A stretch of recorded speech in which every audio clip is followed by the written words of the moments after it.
ओम शांति। 22 फरवरी 2024 के ईश्वरीय महावाक्य हैं आज के साकार मुरली का सार। आज मीठे मीठे प्यारे प्यारे श्री बाबा ने कहा, मीठे बच्चे, इस शरीर से जीते जी मरने के लिए अभ्यास करो। मैं भी आत्मा, तुम भी आत्मा।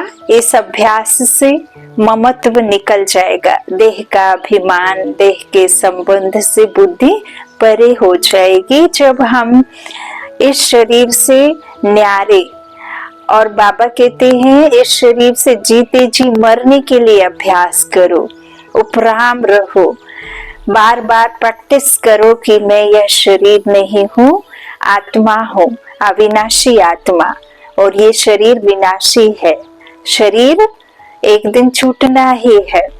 तो बाबा कहते हैं, मैं भी आत्मा, तुम भी आत्मा। जो भी इस संसार में मनुष्य हैं, सब एक परमात्मा की संतान है और सभी आत्मा भाई है। तो ऐसे फिर आत्मा से आत्मा देखेंगे तो बाबा कहते हैं, इस अभ्यास से इस शरीर के संबंधों से ममत्व निकल जाएगा। प्रश्न है, सबसे ऊंची मंजिल कौन सी है?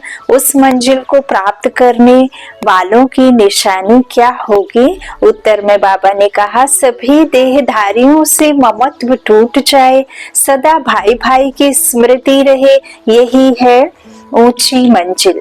इस मंजिल पर वही पहुंच सकते हैं जो निरंतर देही अभिमानी बनने का अभ्यास करते हैं। अगर देही अभिमानी नहीं तो कहीं न कहीं फंसते रहेंगे, या अपने शरीर में या किसी न किसी मित्र संबंधी के शरीर में। उन्हें कोई की बात अच्छी लगेगी या कोई का शरीर अच्छा लगेगा। ऊंची मंजिल पर पहुंचने वाले जिस्म देह से प्यार कर नहीं सकते। बाबा कहते हैं, ऊंची मंजिल पर पहुंचने वाले जो है ना, जिनको बाबा से प्यार है, जिसको नई दुनिया से प्यार है, जिसे दैवी गुणों से प्यार है, यदि उसको ऊंचा जाना है ना तो देह से प्यार नहीं करना है। उनका शरीर का भान टूटा हुआ होगा। ओम शांति। रूहानी बाप रूहानी बच्चों को कहते हैं, देखो मैं तुम सभी बच्चों को आप समान बनाने आया हूँ।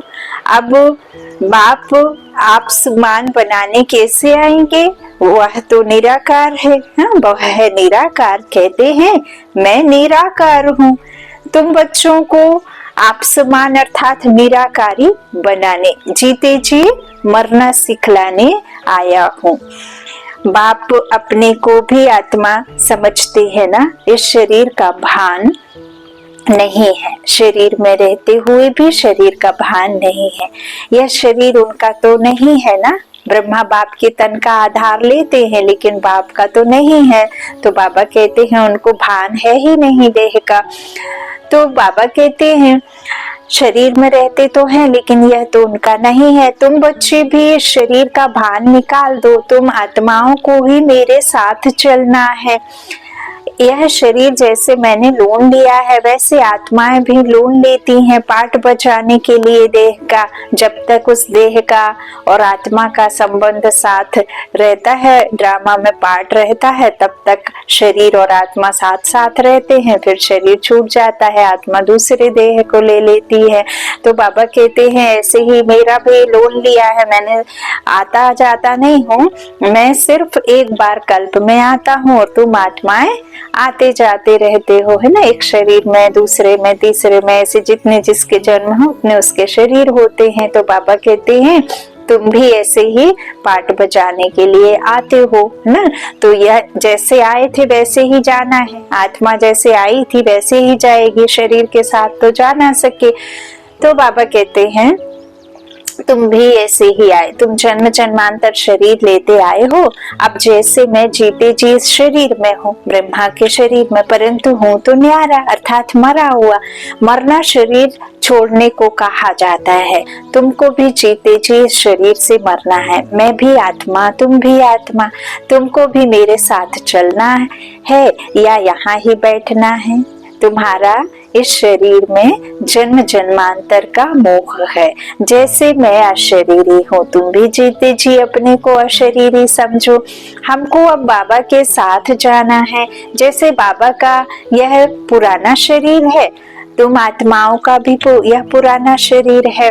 पुरानी जुत्ती को छोड़ना है। जैसे मेरा इसमें ममत्व नहीं है ना।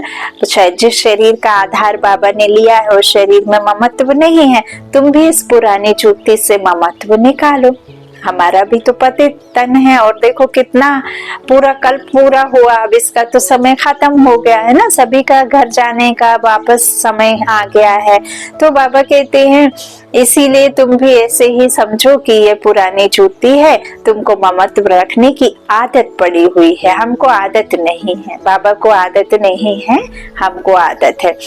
बाबा कहते मैं जीते जी मरा हुआ हूँ, तुमको भी जीते जी मरना है, मेरे साथ चलना है। तो अब वह प्रैक्टिस करो। शरीर का कितना भान रहता है, बात मत पूछो। शरीर रोगी हो जाता है तो भी आत्मा उसको छोड़ती नहीं है। इससे ममत्व निकालना पड़े। हमको तो बाबा के साथ जरूर जाना है। अपने को शरीर से न्यारा समझना है। इसको ही जीते जी मरना कहा जाता है। अपना घर ही याद रहना है। तुम जन्म जन्मांतर से इस शरीर में रहते आए हो, इसलिए तुमको मेहनत करनी पड़ती है। और बाबा एक बार आते हैं तो बाबा को दोष से ममत्व रहता ही नहीं। लेकिन बाबा देखो यहाँ बच्चों को दोष नहीं देते। बाबा कहते हैं प्रैक्टिस करनी पड़ेगी। संस्कार बन जाता है जब हम एक बात को बार बार रिपीट करते हैं, या जिस चीज को हम एक बार अपने में आदत बना लेते हैं तो वो फिर नेचर हो जाती है। तो बाबा कहते हैं तुम्हारा मेहनत का काम है, क्योंकि तुमने शरीर को जन्म जन्मांतर पहना है ना। तो जीते जी मरना इसमें तुम्हारे लिए मेहनत है, तो जीते जी मरना पड़ता है। मैं तो इसमें आता ही टेम्परेरी हूँ। तो मरकर चलने से अर्थात अपने को आत्मा समझकर चलने से कोई भी देहधारी में ममत्व नहीं रहेगा। बाबा युक्ति भी दे रहे हैं कि कैसे आप इस शरीर से अपने को न्यारा समझ सकते हैं ना। युक्तियां बाबा देते हैं, सहज बताते हैं बाबा। तो अपने को आत्मा समझ करके फिर ऐसे देह में नहीं ममत्व आएगा। अक्सर करके किसी न किसी का किसी में मोह हो जाता है, बस उनको देखने बगैर रह नहीं सकते है ना। यही चल रहा है। तो बाबा कहते यह देहधारी की याद एकदम उड़ा देना चाहिए, क्योंकि बहुत बड़ी मंजिल है। खाते पीते जैसे कि इस शरीर में हूं ही नहीं।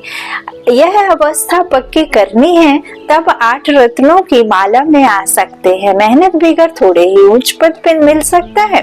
जीते जी देखते हुए समझें कि मैं तो वहां का रहने वाला हूँ, है ना। हमारा असली घर, असली पिता, असली दुनिया जहाँ के हम रहने वाले हैं, निराकारी दुनिया के हम आत्माएं वहां से आते हैं, वो हमारा घर है।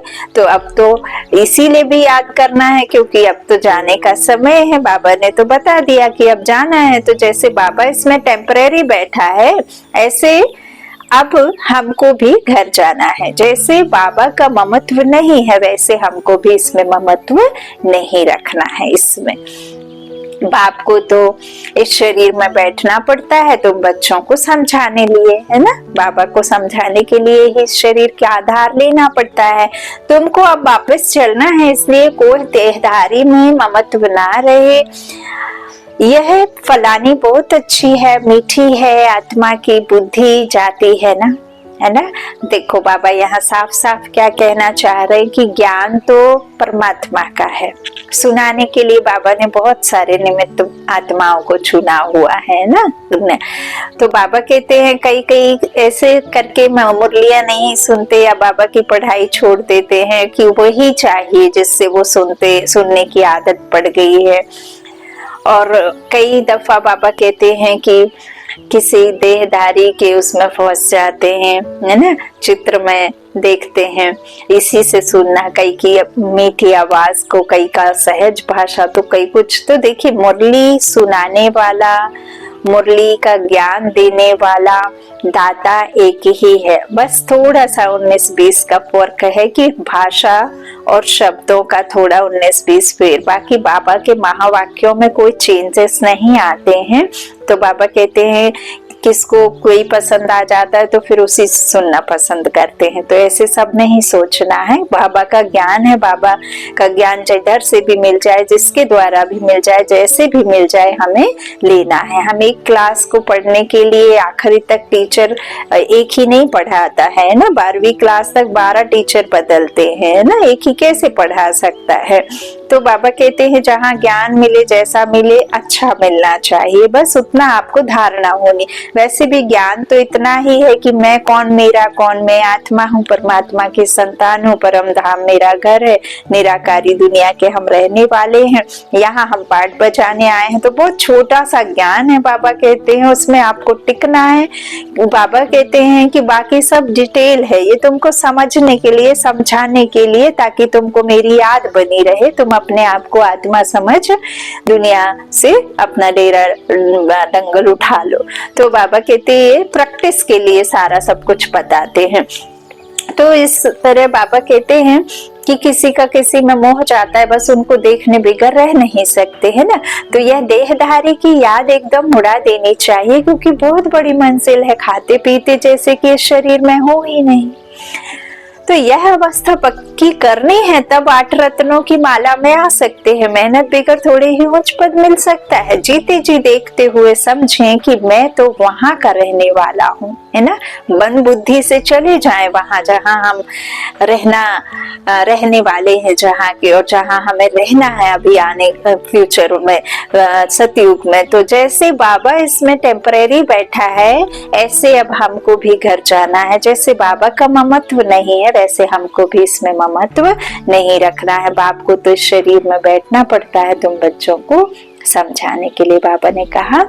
तो इस तरह बाबा कहते मीठी आत्मा है तो ऐसे सब फलानी है, ऐसे अच्छा बताती हैं तो बुद्धि जाती। बाप कहते हैं शरीर को नहीं, आत्मा को देखना है। सुनाने वाली आत्मा, मैं सुनने वाली आत्मा, सुनाने वाला ज्ञान दाता परमात्मा, है ना। सिर्फ निमित्त चुन करके सुनाने के लिए बैठी है आत्मा। तो शरीर को देखने से तुम फंस मरेंगे, बड़ी मंजिल है, तुम्हारा भी जन्म जन्मांतर का पुराना ममत्व है। बाबा का ममत्व नहीं है, तब तो तुम बच्चों को सिखलाने आया हूँ। अगर जिनको ममत्व रहता है, इस दुनिया का कोई भी मनुष्य नहीं सुना सकता, क्योंकि उनको तो यहाँ ही ममत्व है नीचे। अब ऊपर वाले को ऊपर पहुंचाने का भी है और इस दुनिया का भी राज समझाने का है। तो बाबा कहते हैं इस तरह से मैं सिखलाने आया हूँ, है ना। बाप खुद कहते हैं मैं तो इस शरीर में नहीं फंसता हूँ, तुम फंसे हुए हो, मैं तुमको छुड़ाने आया हूँ। तुम्हारे 84 जन्म पूरे हुए, अब शरीर के भान से निकलो, शरीर से भान निकालो। देही अभिमानी होकर ना रहने से तुम कहीं ना कहीं फंसते रहेंगे, है ना। देह से न्यारे होना देही अभिमानी होता है, और देह अभिमान देह में रहना। तो कोई की बात अच्छी लगेगी, कोई का शरीर अच्छा लगेगा, तो घर में भी उनकी याद आती रहेगी। जिस्म पर प्यार तो हार खा लेंगे, ऐसे बहुत खराब हो जाते हैं। बाप कहते हैं स्त्री पुरुष का संबंध छोड़ अपने को आत्मा समझो। बाबा हर रोज यही बात कह रहे हैं कि आत्मा भाई बहन से ऊपर उठो, भाई भाई तक पहुंचो। तो यह भी आत्मा, हम भी आत्मा, आत्मा समझते समझते शरीर का भान निकलता जाएगा। बाप की याद से ही विकर्म भी विनाश होंगे। अब यहाँ बहुत बड़ा एक बाबा बार बार कहते हैं कि आत्मा आत्मा कहना नहीं है, मुख से नहीं बोलना है। आत्मा आत्मा यदि आप सबको कहेंगे तो सब आपको पागल समझेंगे। सिर्फ आपको आत्मा निश्चय कर आत्मा ही सामने वाले को देखना है। उसकी प्रकृति के बीच में चमकता हुआ सितारा, जो उसका पाठ जो चल रहा है, वो आत्मा पाठ बजा रही है उस देह के द्वारा। तो ऐसे आपको निश्चय करके निश्चिंत होना तभी संभव है जब आप खुद को समझेंगे और सामने वाले को भी वही देखेंगे। तो इस तरह से समझना है, बाबा कहते हैं, तभी भान निकलेगा ना। तो बाप की याद से ही क्या होगा, विकर्म विनाश होंगे, है ना। तो बाबा कहते हैं यह भी आत्मा, हम भी आत्मा, आत्मा समझते समझते शरीर का भान धीरे धीरे निकलता जाएगा, बाप की याद से विकर्म विनाश होंगे। इस बात पर तुम अच्छी तरह से विचार सागर मंथन कर सकते हो। विचार सागर मंथन करने बगैर तुम उछल नहीं सकेंगी। यह पक्का होना चाहिए कि हमको बाप के पास जाना है जरूर। मूल बात है याद की, याद नहीं तो जौहर नहीं, जौहर नहीं तो फिर उस दुनिया में नहीं जा सकेंगे। 84 का चक्र पूरा हुआ, फिर शुरू होना है। इस पुरानी देह से ममत्व नहीं हटाया तो फंस पड़ेंगे अपने शरीर में या कोई मित्र संबंधी के शरीर में। तुमको तो किससे भी दिल नहीं लगानी है, अपने को आत्मा समझ बाप को याद करना है। हम आत्मा भी निराकार, बाप भी निराकार। आधा कल्प तुम भक्ति मार्ग में बाप को याद करते आए हो ना। हे प्रभु कहने से शिवलिंग ही सामने आएगा, कोई देहधारी को हे प्रभु कह ना सके। सभी शिव के मंदिर में जाते हैं, उनको ही परमात्मा समझ पूजते हैं।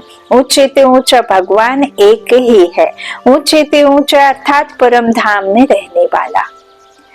भक्ति भी पहले व्यभिचारी होती है एक की, फिर व्यभिचारी बन जाती है।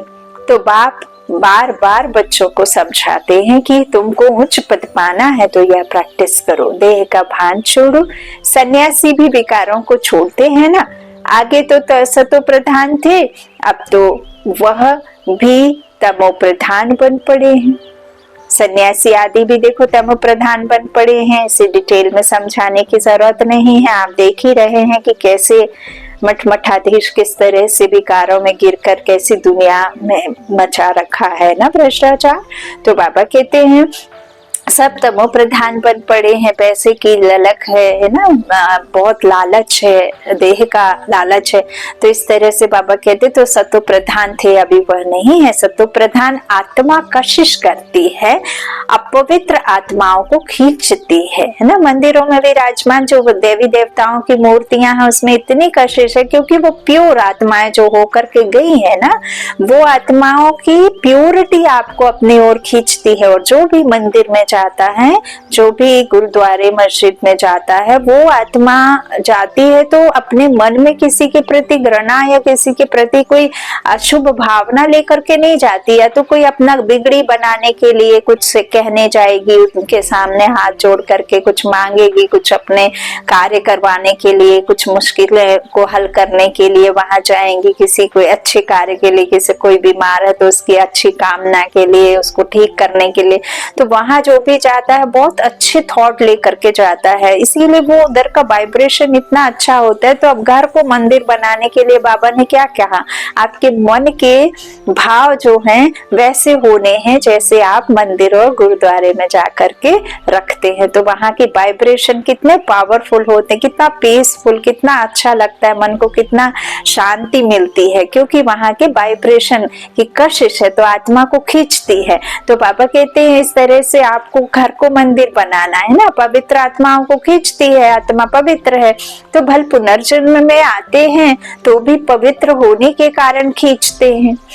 कितने उन्हों के फॉलोअर्स बनते हैं, जो भी सन्यासी आदि हैं, जो भी अच्छी आत्माएं, संत आत्माएं, महान आत्माएं हैं, तो वो क्यों खींचती हैं, क्योंकि उनका जो पवित्रता है ना, उनकी जो प्योरिटी है, जो पॉजिटिव है, पॉजिटिवनेस है, वो सब आपको अपनी ओर खींचती है। तो बाबा कहते हैं जितने कितने फॉलोअर्स बनते हैं, बल्कि उनको ये नहीं पता होता कि भगवान कौन है, लेकिन भगवान के पास पहुंचाने के लिए वो कितने अच्छी अच्छी बातें आपको बताते तो फॉलोअर्स बनते हैं। तो उसमें हमें वो दिखाई देता है कि ये हमें उधर तक पहुंचा पाएंगे, लेकिन भगवान तो भगवान आएगा तभी भगवान के पास पहुंच पाएंगे, वही पहुंचा सकता है, क्योंकि वो तो सब नहीं जानते ना। तो जितनी पवित्रता की जास्ती ताकत उतने ज्यादा फॉलोअर्स। यह बाप तो है ही एवर प्योर और है ही गुप्त, है भी गुप्त, डबल है ना, ताकत सारी उनकी है, इनकी, ब्रह्मा की नहीं। बाबा कहते हैं ना, मैं सिर्फ आधार मात्र हूँ, मुझ में बैठे उस परमात्मा को याद करो, मुझे नहीं, मैं तो दलाल हूँ। तो शुरू में भी तुमको उसने कशिश की, इस ब्रह्मा ने नहीं, क्योंकि वह तो एवर प्योर है, तुम कोई इनके पिछाड़ी नहीं भागे। यह कहते हैं मैं तो सबसे जास्ती पूरे 84 जन्म प्रवृत्ति मार्ग में रहा, यह तो तुमको खींच ना सके। बाप कहते हैं मैंने तुमको खींचा है इनके द्वारा। भल सन्यासी पवित्र रहते परंतु मेरे जैसा पवित्र तो कोई भी होगा नहीं। वह तो सब भक्ति मार्ग के शास्त्र आदि सुनाते हैं, मैं आकर तुमको सब वेदों शास्त्रों का सार सुनाता हूँ। चित्र में भी दिखाता हूँ, विष्णु की नाभि से ब्रह्मा निकला, फिर ब्रह्मा के हाथ में शास्त्र दिखाए। तो बाबा कहते हैं चित्र में दिखाया है, मैं नहीं दिखाता हूँ, मैं तो सबके यथार्थ बताता हूँ। तो अब विष्णु तो ब्रह्मा द्वारा शास्त्रों का सार सुनाते नहीं, विष्णु ब्रह्मा के द्वारा तो शास्त्रों का सार सुनाते नहीं है। ज्ञान सागर बाप ब्रह्मा के द्वारा सारे शास्त्रों का सार सुनाते हैं, तो वो विष्णु को भी भगवान समझ लेते हैं। बाप समझाते हैं मैं इन ब्रह्मा द्वारा सुनाता हूँ, मैं विष्णु द्वारा थोड़े ही समझाता हूँ। विष्णुपुरी में क्या विष्णु को द्वारा सुनाएंगे जहाँ दुनिया ही पावन है ना। पतित दुनिया में आना पड़े, प्रजा पिता ब्रह्मा यहाँ चाहिए है ना, वहां थोड़ी चाहिए विष्णु के राज्य में, लक्ष्मी के राज्य में। तो बाबा कहते हैं मैं विष्णु द्वारा थोड़े ही समझाता हूँ, कहाँ ब्रह्मा कहाँ विष्णु, विष्णु द्वारा थोड़े ही समझाऊंगा।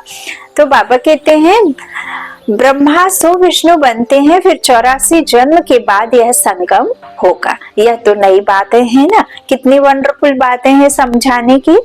अब तो बाप कहते हैं बच्चे जीते जी मरना है, तुम शरीर में जीते हो ना, समझते हो हम आत्मा है, हम बाबा के साथ चले जाएंगे, या शरीर आदि कुछ भी ले नहीं जाना है। अब बाबा आया है, कुछ तो नई दुनिया में ट्रांसफर कर दे, मनुष्य दान पुण्य आदि करते हैं दूसरे जन्म में पाने के लिए है ना, हद का हो जाता है। बाबा कहते तुमको भी नई दुनिया में मिलना है तो यह भी करेंगे वही जिन्होंने कल्प पहले किया होगा, कम जास्ती कुछ भी होगा नहीं, तुम साक्षी होकर देखते रहेंगे, कुछ कहने की भी दरकार नहीं रहती। फिर भी बाप समझाते हैं जो कुछ करते हैं तो उसका भी अहंकार नहीं आना चाहिए। कुछ भी दे रहे हैं आप, तन से मन से धन से सेवा कर रहे हैं या तन मन धन समर्पित कर रहे हैं, पूरी शिद्दत से बाप को दे रहे हैं, तो उसमें आपका कल्याण है। बाबा को क्या दे रहे हैं, कुछ भी नहीं, बुद्धि से समर्पित हुए तो आपके लिए जो आपने जो समर्पण किया उससे आपका ही कल्याण है, उसमें वो अभोक्ता बाप का क्या कल्याण है ना। वो तो हमें रास्ता दिखाते हैं कि बच्चे तुम ऊंचाई पर जाओगे तो मुझे बहुत मेरा नाम वाला होगा। नाम वाला तो वो खुद महिमा तो अपनी कर नहीं सकते, हम बच्चे ही उनकी महिमा गाते हैं ना, महिमा के गुणगान करते हैं। तो बाबा कहते हैं इस तरह से कुछ करते हैं तो उसका भी अहंकार नहीं आना चाहिए। हम आत्मा या शरीर छोड़कर जाएंगे, वहां नई दुनिया में जाकर नया शरीर लेंगे। गाया भी जाता है राम गयो रावण गयो है ना, सब जाते हैं। तो रावण का परिवार कितना बड़ा है, तुम तो मुट्ठी भर हो। हाँ, पांडवों कितने कम है, बाबा के सगे है ना, मातेले बाबा ने कहा ना, और सौतेले कहा, तो सौतेले बहुत है ना। रावण संप्रदाय से संसार में विश्व में ही रावण व्याप्त है ना, 5 विकार हर एक आत्मा में है, लेकिन जो निर्विकारी बनेंगे वो निर्विकारी दुनिया में जाएंगे, तो वो कितने कम है ना, जो छोटा है ना झाड़ सतयुगी। तो बाबा कहते राम गयो रावण गयो, रावण का बहुत बड़ा परिवार है तो तुम तो मिट्टी भर हो। यह सारा रावण संप्रदाय है, तुम्हारा राम संप्रदाय कितना थोड़ा होगा, 9 लाख होंगे यदि हम मैथमेटिक्स से समझें, गणित के उससे तो माइनस में भी आना मुश्किल है ना, क्योंकि यहाँ करोड़ है वहां 9 लाख। तो तुम धरती के सितारे हो ना, माँ बाप और तुम बच्चे। तो बाप बार बार बच्चों को समझाते हैं कि मर्जीवा बनने की कोशिश करो। अगर किसको देखकर बुद्धि में आता है यह बहुत अच्छी है, बहुत मीठा समझाती है, तो यह भी माया का वार होता है। माया ललचा देती है, उनकी तकदीर में नहीं तो माया सामने आ जाती है। कितना भी समझाओ तो गुस्सा लगेगा। यह नहीं समझते हैं कि यह देह अभिमान ही काम करा रहा है। अगर ज्यादा समझाते हैं तो टूट पड़ते हैं, इसलिए प्यार से चलाना पड़ता है। किससे दिल लग जाता है तो बात मत पूछो, पागल हो जाते हैं, माया एकदम बेसमझ बना देती है। इसलिए बात कहते हैं कभी कोई के नाम रूप में नहीं फंसना है। मैं आत्मा हूँ और एक बाप जो विदेही है उनसे ही प्यार रखना है, वही यही मेहनत है। कोई भी देह में ममत्व ना हो, ऐसे नहीं घर में बैठी भी वह ज्ञान देने वाली याद आती रहे। देखो बाबा आज बहुत सारे बाबा बच्चों को अपने लिख रहे हैं, मीठा जो है बाबा गुस्सा भी कर रहे हैं। तो इस तरह से बाबा कहते हैं कि घर में बैठे भी यह ज्ञान देने वाली याद आती रहे, बड़ी मीठी है, बहुत अच्छा समझाती है। अरे मीठा तो ज्ञान है, मीठा तो ज्ञान है, मीठी आत्मा है। यहाँ कितना प्यारा बाबा ने लिखा कि मीठा ज्ञान, मीठी आत्मा, शरीर थोड़े ही मीठा है, बात करने वाली भी आत्मा है, कभी भी शरीर पर आशिक नहीं होना है। यदि कोई कितना भी दिखाई देने में शरीर रूपी सुंदरता बहुत हो और वो आपको आकर के 4 गालियां सुना जाए तो आप उसको याद रखेंगे। और एक बहुत दिखने में सूरत से बहुत बदसूरत हो, आंख ना हो उसके, कान नाक ना हो उसके, कुछ भी ना हो, लेकिन बोल उसके इतने स्वीट, इतने मीठे हो, तो उसको आप हमेशा याद रखेंगे। तो सूरत नहीं, सीरत, गुण का बखान होता है, गुणवान जो होता है उसको याद रखा जाता है। तो बाबा यहाँ वही बात कह रहे हैं कि कोई घर में बैठ करके कुछ अच्छा सुनाते हैं तो वो उसका ज्ञान मीठा है, सुनाने वाला नहीं, ज्ञान मीठा है। जो सुनने वाली आत्मा मीठी है, सुनाने वाली आत्मा मीठी है, और विशेष वो है जो विशेषताएं देखता है। तो विशेषताएं ही देखनी है, ना कि शरीर का चित्रण करना। तो बाबा कहते हैं बहुत अच्छा समझाती है, अरे मीठा तो ज्ञान है, मीठी आत्मा है, शरीर थोड़े ही मीठा है, बात करने वाली भी आत्मा है, कभी भी इस शरीर पर आशिक नहीं होना चाहिए, नहीं होना है। आजकल तो भक्ति मार्ग बहुत है, आनंदमयी माँ को भी मामा करते याद करते रहते हैं। अच्छा बाप कहाँ है, वर्षा बाप से मिलना है या माँ से? माँ को भी पैसा कहाँ से मिलेगा, कहाँ से मिलेगा? लौकिक रिश्तों में भी किससे मिलता है? बाप से ही मिलता है, माँ से तो नहीं मिलता है। एक घर में भी वाइफ को भी पति से ही मिलता है ना। आप जब बिफोर मैरिज भी बाप ही पालना देता है। तो बाबा कहते हैं वर्षा तो बाप से ही मिलना है ना। फिर माँ माँ कहने से क्या? तो माँ को भी पैसा कहाँ से मिलेगा? सिर्फ माँ माँ कहने से जरा भी पाप नहीं कटेंगे। बाप कहते हैं माँ में कम याद करो, नाम रूप में नहीं फंसना है और ही पाप हो जाएगा, क्योंकि बाप का नाम फरमान बरदार बनते हो। ऑर्डर नहीं मानते ना बाबा के, कहीं नहीं सुनते। तो बच्चे बहुत भूले हुए हैं। बाप समझाते हैं मैं तुम बच्चों को लेने आया हूँ, सो जरूर ले जाऊंगा, चाहे साथ चलो, जबरदस्ती चलो, पीछे चलो, साथी बनकर चलो, लेकिन जाना जरूर है। इसलिए मेरे को याद करो। एक मुझे याद करने से ही तुम्हारे पाप कटेंगे। भक्ति मार्ग में बहुतों को याद करते आए हो, परंतु बिगर बाप बिगर कोई काम कैसे होगा? बाप थोड़े ही कहते हैं माँ को याद करो, बाप तो कहते हैं मुझे याद करो।